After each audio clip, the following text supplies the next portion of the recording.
On today's Locked On Big 12, how much time does the Pac-12 have to get a television deal done before the Big 12 or the Big 10 begin calling? And also, what are others saying about the Pac-12's media situation?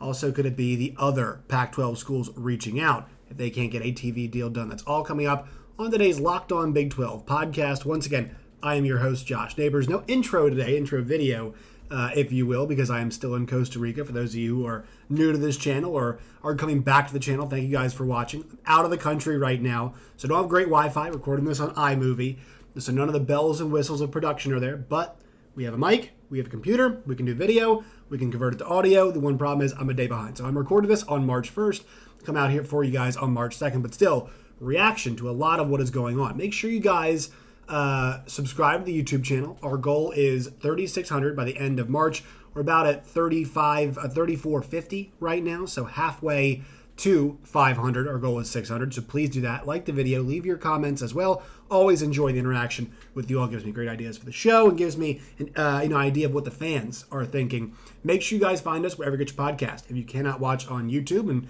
hey, if you're driving, I don't blame you. Make sure you guys plug in Spotify, Stitcher, Apple Podcasts, and more. All those places you guys can listen to Locked On Big 12. Follow us on Twitter at LOBig12. You guys can find me at JoshNeighbors_. All right, let's get down to the brass tacks of today's show. So I have given my thoughts on what folks are saying about this Pac-12 situation. And I think yesterday we got some interesting thoughts. I found a really great piece, and I always think my friend Dylan Vance on Twitter, who sends me a lot of stuff, I saw it in the Arizona Republic, and it's a really good piece by Jeremy Clough. And it's just kind of it's a really good compilation of what like everybody is saying. He's got stuff from, from what's being written like all over the place. Like Outkick had a nice piece. KSL had a piece about it. Front Office Sports had a piece about it. Obviously, we heard about the Pac-12 coaches speaking about it to Dennis Dodd and CBS Sports. So we're going to go over like what everybody is really saying about this. But kind of my monologue, my opening part of this show, kind of the Josh Neighbors angle is this, is that I mentioned this at the end of the show yesterday, and I should have mentioned it earlier, but I think it's now is a good time. Like, how much time is left for the Pac-12? And I think a great date always, and I know the Pac-12 is probably upset it's happening now, but a great date for referendums, for time to think, whatever, is always the conference tournament, right? Because that is where your conference commissioner comes to see your school at the end of the basketball season, play it all out, see what happens. It's kind of a great reset point as we head into spring football. Conversations about that are happening. It's kind of the launching point. Like really, when the conference tournaments happen, I mean, we've got 2 months left of the school year, depending on where you go to school, but roughly 2 months left of the academic year, right? Once we get into May, you're really facing the end of the academic calendar. And so, in a week's time, we start hitting, the double digits in March. We're really 2 months away from the end of the academic calendar.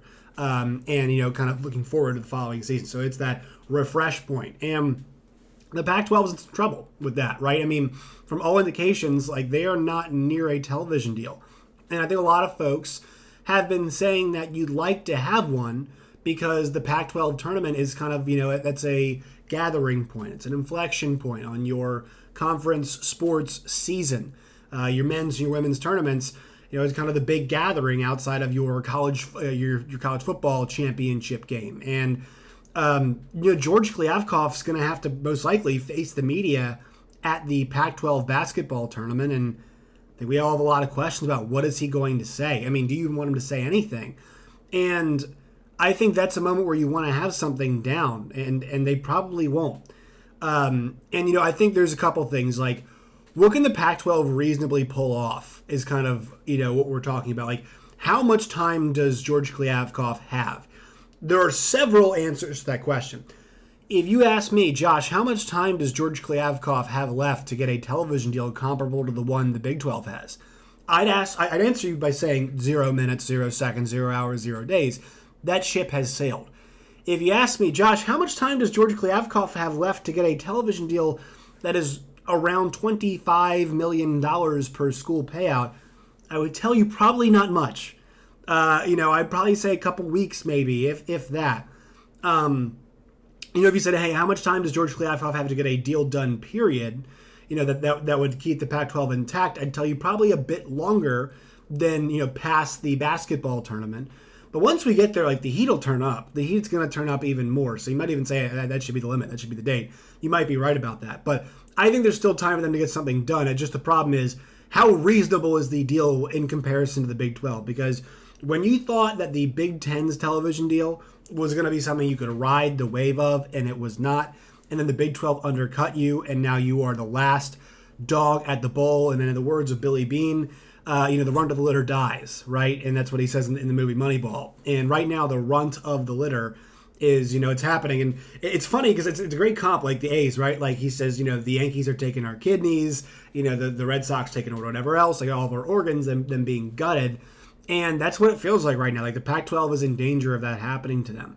So they need to come up with some answers. They need to come up fast. But, I think you have to think about this, and this gets us to the piece that we're talking about here, Amazon and what's happening there. Because we heard with Andrew Marchand of the New York Post, also John Orand over there with the Orand and Marchand podcast, about, where Amazon is right now. And a great point from this front office sports. And this is, once again, from the article. You guys check this out. Actually, I'll link it down below. But Jeremy Clough did a great job of kind of putting all this stuff together. And he really zeroed in on some stuff that Michael McCarthy had to say over from front office sports.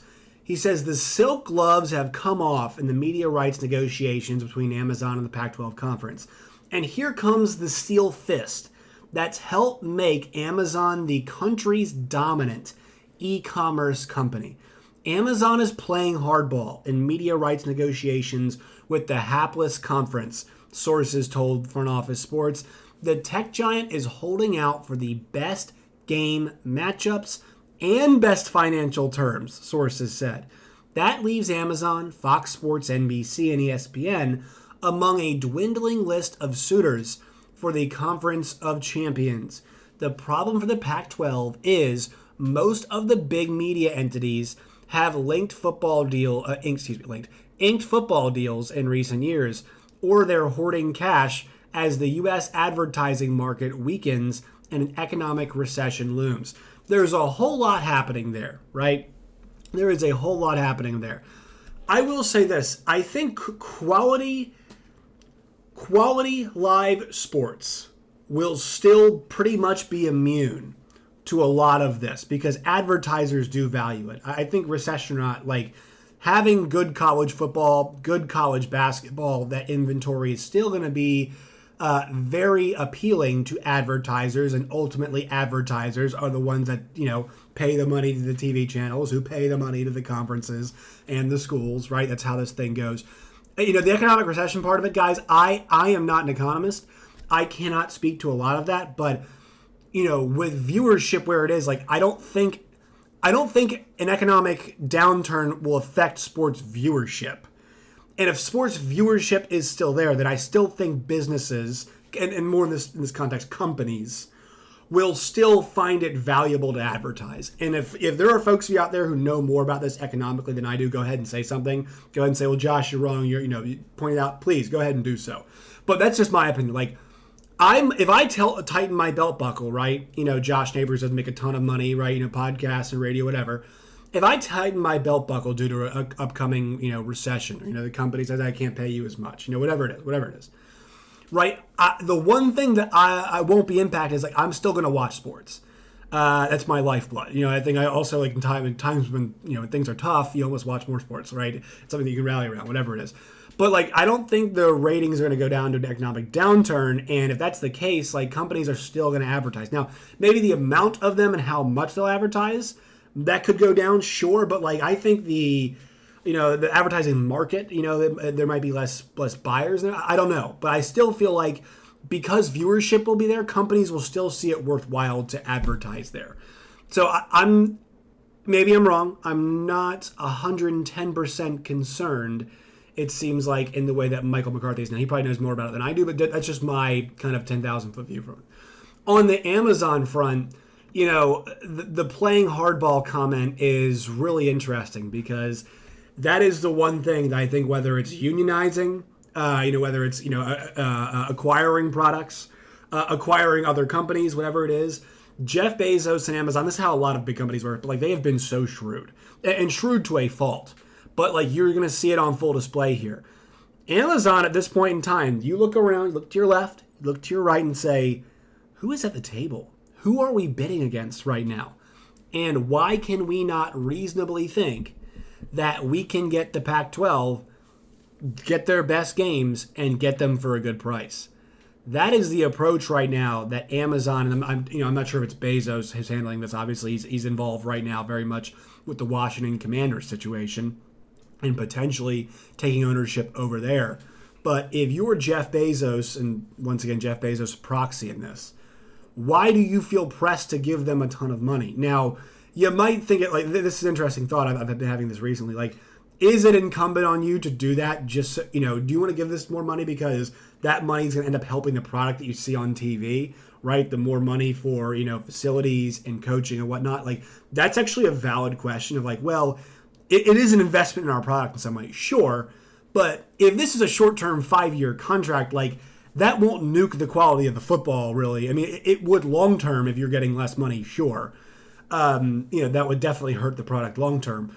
But in the short term, like I don't think Oregon's going to suffer. I don't think Washington's going to suffer. I don't think Utah's going to suffer. And those are the programs that you want to put on your television. You want Dion, against Oregon, and Dion against Washington, and Utah and Oregon, Utah and Washington.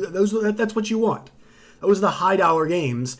Right now, you think you might be able to get that for a pretty reasonable price. So I think that is something to track here, but not surprising at all. Amazon is playing hardball, and that could force the Pac-12 to a price point where certain schools are not comfortable with this. Furthermore, some other things that have to be mentioned in this.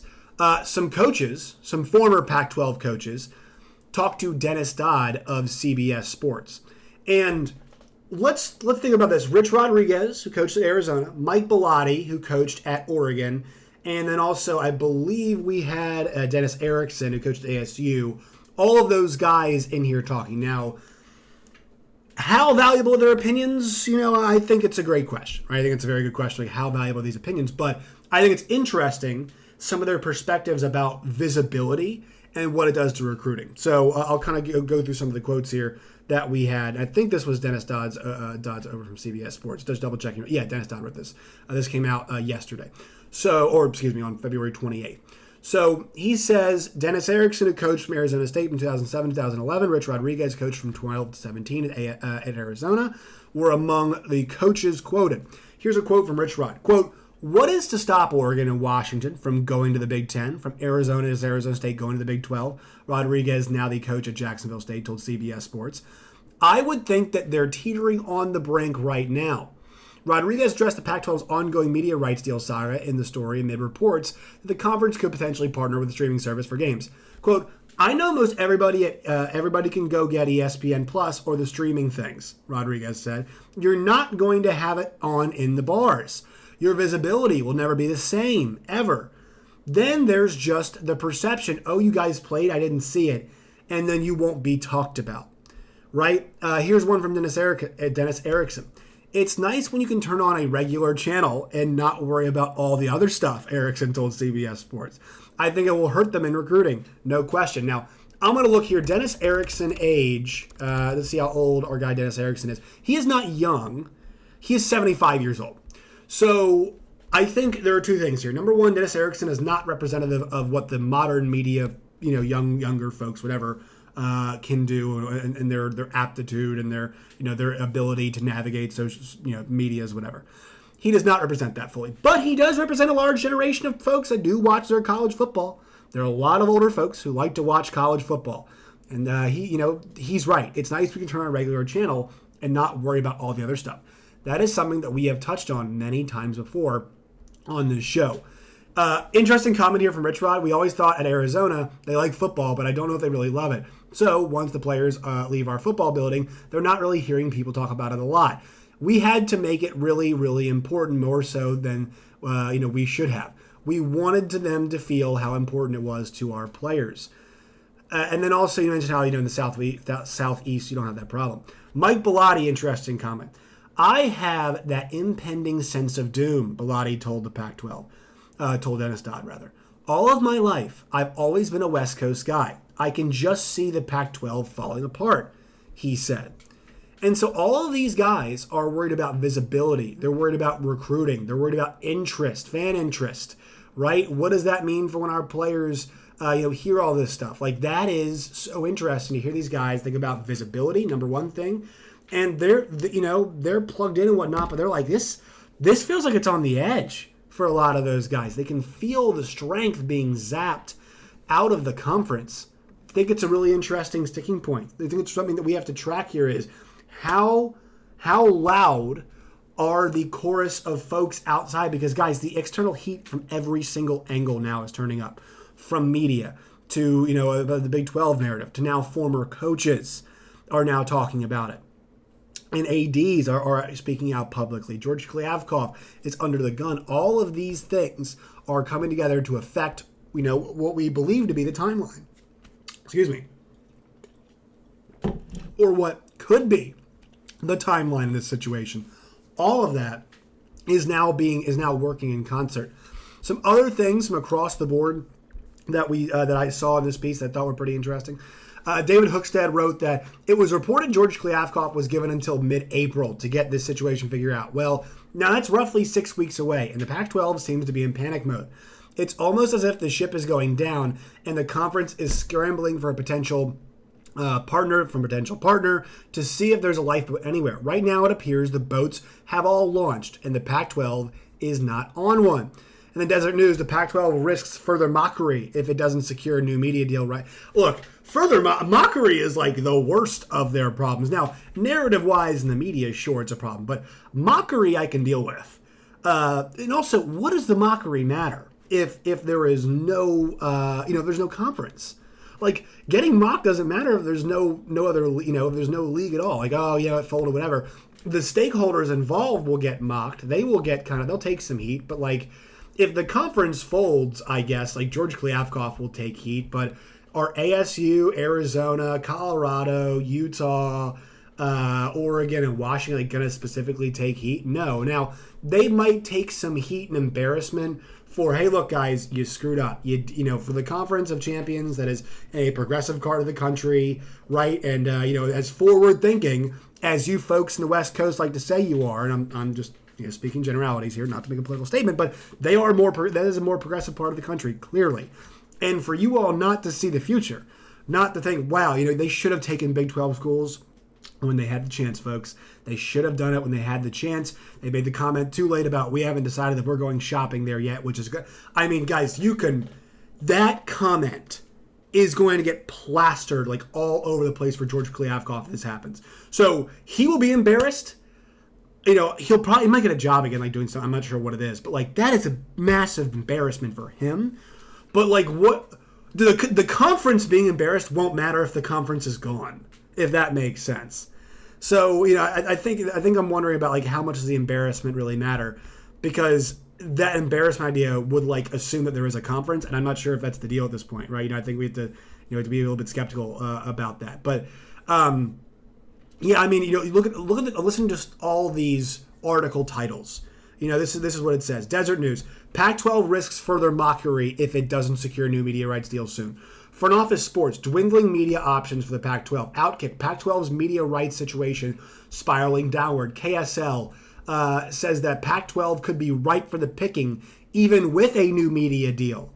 Right, even with a new media deal, they could be ripe for the picking. And this article title from Jeremy Clough: Pac-12 expansion, realignment speculation, quote, impending sense of doom, end quote, over media deal. It's all coming together, folks. The heat is on, and I know for a fact, and I mentioned this yesterday, and somebody put in the comments, if Brett Yormark hasn't, figured it out yet, what each school can get and kind of contact folks, he needs to do it now. Guys, I think we have to trust that he's ahead of this thing. I think we have to trust that he knows that the heat is on. And also, one other part of this, too, I think it's interesting. Like, the Gonzaga piece of news was there for a second. Now it's gone. If Gonzaga wants to join a major conference, maybe they should do it now because the Pac-12 looks like it might be kaput. And if that's the case, like, you don't want to join that league and have that happen. Also, what if the Big 12 adds Utah, Colorado, ASU, all these schools, whatever, like, Is the Big 12 going to say, you know what, we need Gonzaga now as a basketball-only member. We need to get to like 17 basketball members or whatever it's going to end up being. I guess because we're going to 12 next year total in schools, and then you add 4 corner schools, 16. Like, you might, if you're Gonzaga, you might want to consider jumping ship pretty soon. Like getting to the, or not jumping ship, but like going to the Big 12 pretty soon if that's something that you want. The Big 12 is saying, like, we want that too. Even if they don't make you a full media partner, I think it'd still be, I'm not sure how they're making now, but like, you'll still get a lot, and also you'll get some of the distribution from other Big 12 schools in the NCAA tournament, I'd assume. So maybe you want to go that direction. Just throwing that out there. So I think that's an interesting piece of it. But all of these headlines, like, the bad headlines are mounting. And I know it's just me reading it. I'm kind of falling victim to, like, not the fandom part of it, I guess, but like just the general, like, perception is reality. And the perception continues to be you are a sinking ship. Everybody's jumped off, the life rafts have gone. Like, this conference has nowhere to go. They have scraped the iceberg. They are heading down. And it sounds like there's no way to patch the hole on this ship because they're going to get less money than they thought originally. And look, like the Pac-12 guys, it can get a television deal done.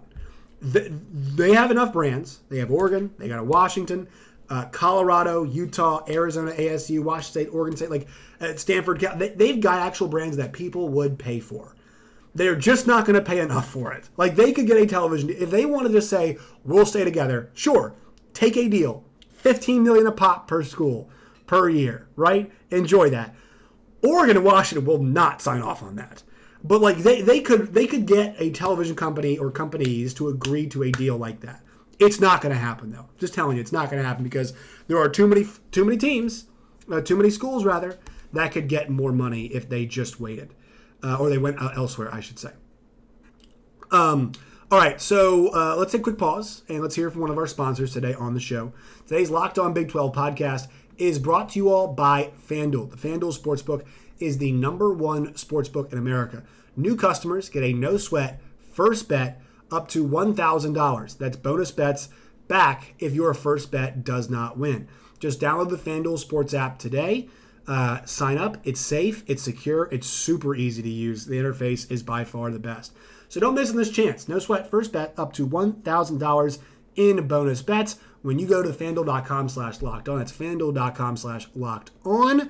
Make every moment matter more with the FanDuel Sportsbook, an official sports betting partner of the National Basketball Association. So one more thing we have to tackle here on today's show. Actually, 2 more things. Number 1, big announcement for the Big 12 today. Was talking to a couple people and just kind of, about what's happening in the Big 12 conference. They are really attempting to bolster what is, their conference basketball tournament experience, a lot of their experiences. But they announced today they're going to have Fat Joe's there at the Big 12 basketball tournament. They're going to have DJ Diesel, Shaq is going to be there, which is pretty awesome. And then nationally, they're going to have Jordan Sparks, and also they're going to have Laney Gardner, who is there to do the national anthem. I remember Ashanti was out there and absolutely just crushed the national anthem at the Big 12 championship game. Guys, I think Brett Yormark understands, obviously, the visibility, the hipper, younger, cooler thing. He also gets basketball pretty much as a future, right? And why not capitalize off of something that is already like one of your strengths? Kids like basketball, youth like basketball, Twitter likes basketball because it's a shorter game, right? The Big 12 is great at it, so why not capitalize off of it? Makes a ton of sense from where I'm sitting. So it's pretty cool. Like Shaq being there. I mean, Shaq might be the biggest get you can get, and he's also performing a set, which is going to be freaking hilarious and awesome. So shout out to the Big 12 tournament for doing that, and the Big 12 keeps this positivity train rolling. All right. Then on the front of basketball, the actual action. So you all will see this. The Texas TCU game will have happened. But Kansas won out, not outright yet, but they have at least guaranteed themselves a share of the Big 12 championship. They did that with a win against Texas Tech last night, grinding it out. Bill Self going with the back-to-back, and they feel like they might go back-to-back as national champions. It's going to be tough to do. Don't love the way Jalen Wilson's playing right now, but have to shout them out to get at least a share of it. Not saying it's some underdog story. They were a proven a good team coming in, but I was skeptical about how great this group would be this year just because I'm like, okay, DeJuan Harris needs to get better. Jalen Wilson's got to take the steps. Grady Dick as a freshman is go back and forth. I like Kevin McCullough a lot, so it's a good addition. And also they lack depth, and I'm not sure how good KJ Adams has been. They've answered pretty much every question that you have at every single step of the way. I mean, guys like DeJuan Harris stepping up, Jalen Wilson stepping up, and Bill Self's empowered those guys. Like, they know how important they are to that team. I feel like it doesn't have to be said. Also, great clip of him last night going, "What in the F is going on out there?" I believe was the quote. Like, just, that's how he's like, guys, fellas. Because it's a group of guys who have played a lot of ball. Grady Dick obviously withstanding, right, being the young guy. But, like, guys who played a lot of ball, and now at this point, they played a decent number of games together. So I think that is something that's pretty impressive, just see them fire them up like that. But Texas Tech, man, they just keep coming. They just keep coming. I mean, they're going to be dangerous guys in the conference basketball tournament. Once we get them on a neutral court, like, I'm so interested to see what happens to these teams on a neutral court, because it feels like every single game might just come down to the wire. Because, like, we haven't played neutral games in a long time, and these teams have been so good at protecting home court, but also you have, like, random Oklahoma games where they kick somebody's ass, right? And it's like, oh, they just killed Alabama. What the hell just happened? Oh, my God, they're playing Texas in OT. They led the game in most second half. Oh, my God, they just beat Iowa State at Hilton Coliseum. Like, what the hell is going on here? Texas Tech, right? And, like, wild comeback, with TCU the other day. I know the game was a home game, but, like, you just don't know what's going to happen, it feels like, when we put these teams on a neutral floor. And, like, it feels like the better team that day will win, because it's just, there's fans from each team there, but it's just ball. We're just balling at that point. So I'm excited to see what happens on that front. But KU, at least a share of the Big 12 championship. If Texas, when you all are seeing this, if Texas is beating TCU, that means Saturday, Texas can beat KU for the other half of the Big 12 championship. If Texas loses TCU, then KU, your regular season Big 12 champions. All right, that will do it for today's show. Make sure you follow us on Twitter at LOBig12. You guys can find me at JoshNeighbors_. Make sure you guys subscribe to the channel, like the video, leave a comment. Till next time, my friends, as always, stay safe.